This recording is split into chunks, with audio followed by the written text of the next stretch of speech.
Alright mga amigos, naglabas nga po ang Sportico.com ng 100 highest paid athletes in the world. At 4 na boksingero nga lamang po mga amigos ang nakapasok dito. Pero bago natin pag-usapan yung 4 na boksingero nakapasok sa top 100, heto po muna ang top 10.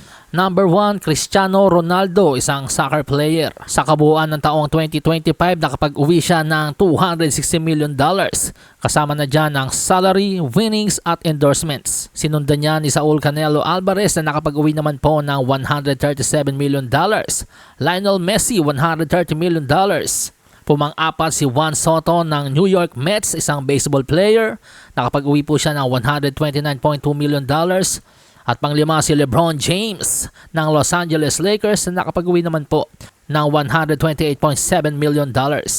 Pang-anim si Karim Benzema, number 7 si Stephen Curry, number 8 si Shohei Ohtani, number 9 si Kevin Durant at number 10 si Jon Rahm, isang golfer.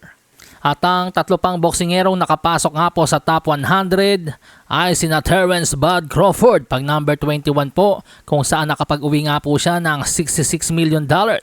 Number 25 si The Monster Naoya Inoue na nakapag-uwi naman po ng $62 million.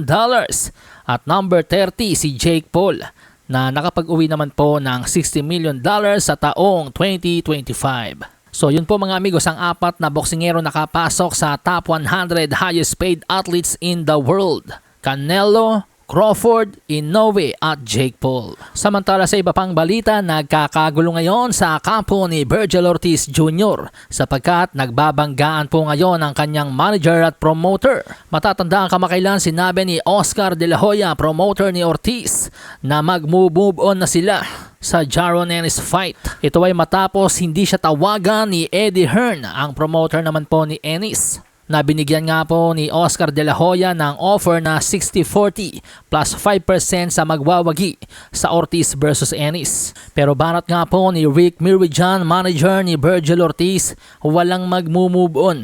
Tuloy pa rin ang negosasyon. Para paiksiin ang istorya sa madaling sabi po mga amigos, parang sinasabi ni Rick Mirijan na walang kapangyarihan si De La Hoya na mag-decide sa lahat ng bagay pagdating kay Vergil Ortiz. Pero belta nga po ni De La Hoya, tulad ng sinabi ng aming mga abogado, hindi ikaw ang naikipagnegosasyon para sa mga laban ni Vergil. Ako ang gumagawa niyan. Habang ikaw ay puro salita, ako ang tunay na naikipaglaban para maging A-side si Vergil at makuha ang pinakamalaking posibleng deal para sa laban na ito.